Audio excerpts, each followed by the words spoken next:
আসসালামু আলাইকুম ওয়া রাহমাতুল্লাহি ওয়া বারাকাতুহু। সম্মানিত দর্শক শ্রোতা, আজকে আমি আপনাদের সামনে আলোচনা করব যে আল্লাহর কাছে সবচাইতে কোন কথাগুলো প্রিয়। আল্লাহর কাছে কোন কথাগুলো প্রিয় বা আল্লাহ কোন কথাগুলোকে বেশি ভালোবাসেন সে সম্পর্কে একটি হাদিস এসেছে। সামরাত ইবনে জুনদুব থেকে হাদিসটি বর্ণিত। তিনি বলেন, রাসূলুল্লাহ সাল্লাল্লাহু আলাইহি ওয়াসাল্লাম বলেছেন, আহাব্বুল কালামি ইলাল্লাহ, আল্লাহর নিকটে উত্তম কথা হলো, ভালো কথা হলো চারটি।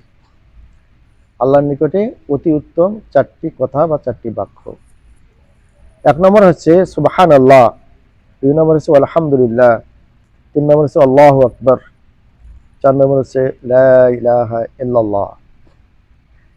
সম্মানিত ভাই বন্ধুগণ, তাহলে আল্লাহর কাছে যদি এই চারটি কালেমা খুব প্রিয় হয়, তাহলে অবশ্যই আমাদের সর্বদাই সর্বমুহূর্তে এই কালমাগুলো পড়ার দরকার। সুবহানাল্লাহ, আলহামদুলিল্লাহ, আল্লাহু আকবার, ওয়া লা ইলাহা ইল্লাল্লাহ। কথাগুলো বলতে বেশি সময়ও লাগবে না, টাকা পয়সাও লাগবে না।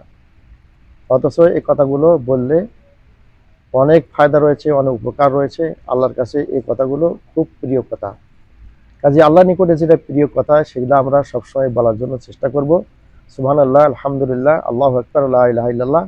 সবাই আমরা এগুলোকে সবসময় পড়ার চেষ্টা করব। আল্লাহর